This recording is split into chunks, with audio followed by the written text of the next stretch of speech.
Hello, everyone. Congratulations on a very fun and successful week one.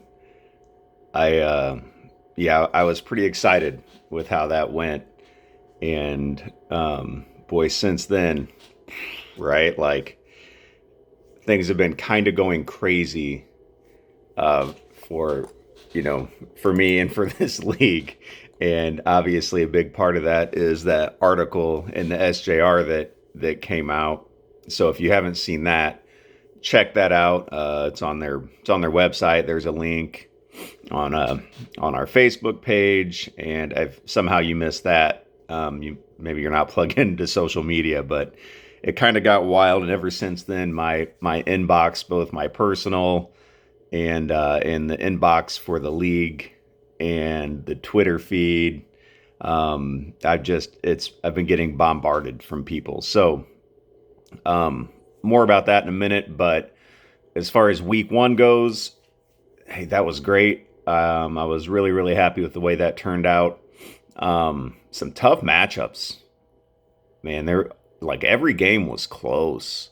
Every game was really really close and competitive and fun to watch. I was there for every game, um, and I was impressed with what I saw. It went better than I thought it would. Uh, I didn't know what to expect, honestly, but I thought it went pretty well.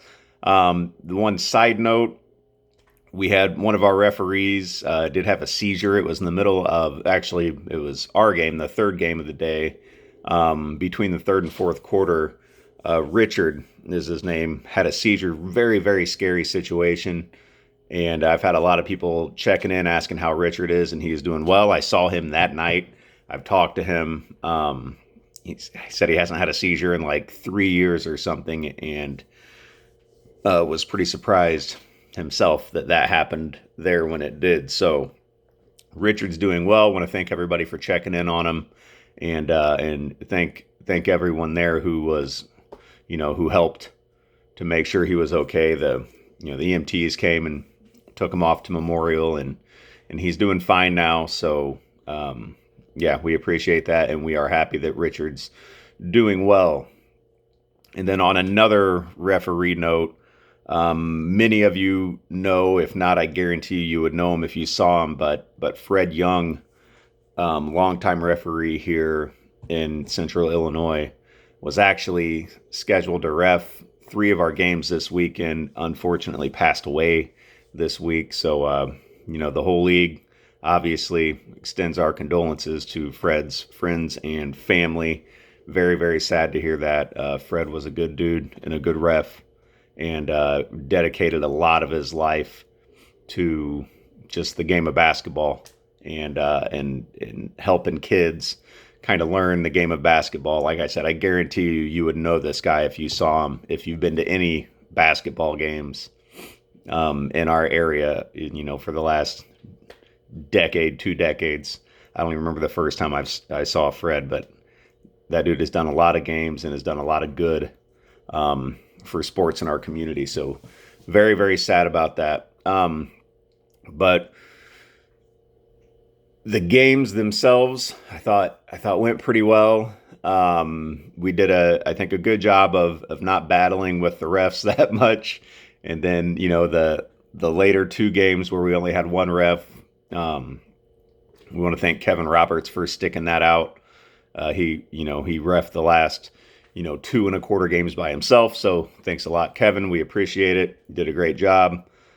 Um, Kicked off with I'd rather be golfing against Dr. Pepe's, and they really set the bar, I think, as far as competition in this league. Dr. Pepe's probably the youngest team in the league. So everybody be ready when you see them on the schedule. Make sure your cardio's up. It's, thank God it's a short court. And I'd rather be golfing. It was 38-35. It was a really, really good competitive game, fun to watch. Um, the Beasts of Burden and Ace Bike Shop happened after that. Beasts of Burden got the win. Another close, hard fought game. I'm trying to think back. I think Ace was up for a portion of that game, and it was a pretty good battle. Another, two tough teams. Third game was my team, the Breath Catchers, against the home team Hoopers. And the home team Hoopers come out with a lot of energy, man. A lot of energy for sure. And they're fun. They're great sports. We had a great time. We were lucky to sneak out with a victory there, but yeah, don't sleep on that team. No doubt about it. Splint Tropics and the undrafted free agents were next, which ended up, I think, being kind of a game of almost like an Auburn versus Waverly game, which I didn't realize until we were there and the game was happening. But 31-25, the undrafted free agents got the win. Close game, competitive game. Splint Tropics, hopefully you guys have numbers this week. Yeah, it's going to help to have numbers, guys. We need numbers. Last game, Caution Moms at Play and against Off in Public. I still don't know how your team name made it into the paper, but it did. But Caution Moms at Play, all-female team. If you read the article, they were featured heavily in that article. We're down 20 points at one point. I think you got 1 point in the first quarter, and if I'm not mistaken, it came on a free throw after the quarter ended. So that was impressive for sure, because I think you brought it back to like a 7 or 8 point game at one point. Ended up being a 12-point game Off in Public, 47-35. But I that's why I was so glad to have this be kind of like a co-ed league, because I know there's not a lot of places for women to play, in a league, and I know a lot of them still love to play, and that was good basketball I was watching that last game. That was exciting. I posted after week 1 the points leaders on our Facebook page. It's not an exact science, guys. I was up there doing the scoreboard and the clock. I think every game except for the game I was in, it was kind of rotating who was doing the book, and did our best. So if we're off by a couple points here or there, apologize, but it's better than nothing, right? And then again, with the books and the scoreboards, I really need some help. I want to be able, and I've got a few people lined up this week, and I'm still going to reach out to a few more of you to do games. Ideally, if you have somebody to do your own game, that's great. If not, then what we need is for you to, or somebody on your team, either come early and do the game before you, or stay after your game and do the game after you, just to help out. And then it frees me up to not be stuck there every time, because I want to be able to get pictures, videos. I want to be able to really like post stuff on our social media, and I can't really do anything if I'm sitting at the scoreboard and the clock the whole time. So need some help with that. Need some people to step up. And again, thank you to those who did last week, and a preemptive thank you to those who have already agreed to help out this week. Tough games coming up this week. 1 o'clock Off in Public, up against my Breath Catchers. Couple of 1-0 teams, and then Ace Bike Shop and the Splint Tropics at 2 o'clock. I'd rather be golfing against Caution Moms of Play at 3 o'clock. At 4 o'clock, we've got the home team Hoopers and the undrafted free agents. And then at 5 o'clock, we got Dr. Pepe's and the Beasts of Burden. So a good lineup, a good slate of games this week. Remember, invite your people out. Have your family, your friends come out and watch. I think it's more fun when there's people there. It was cool. I've been playing pickup ball for,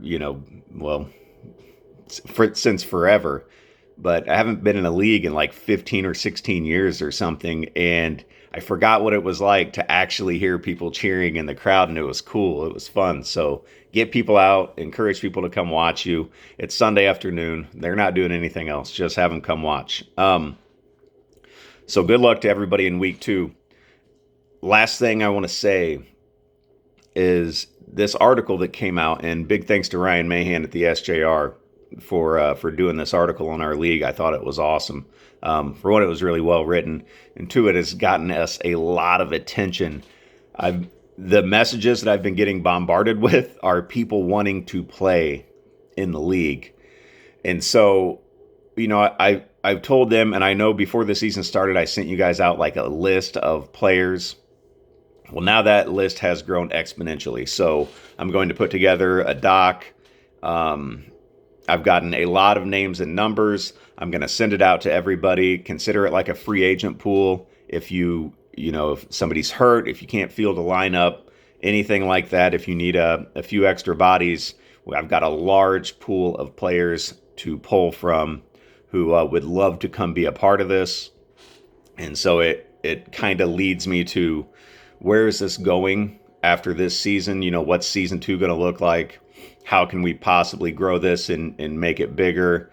Maybe multiple divisions. I'm not sure how it's going to look, but I think inevitably we're going to have to let more people in to this league going forward, because there is a lot of interested people, a lot of people that want to be a part of this thing. So, that's fine with me, but I don't know. I'm going to need some help, like coordinating all this and doing it. So, I don't know. We'll figure it out. I just wanted to kind of recap week 1, look forward to week 2, let you guys know what's going on behind the scenes and everything like that. So we'll see you guys tomorrow. Remember, tell everybody on your team, get there early. And then this week, let's try to make sure we've got all of our jewelry off before the game starts. That includes rings, earrings, necklaces, these little guys right here that can catch a finger, that kind of stuff we can't have.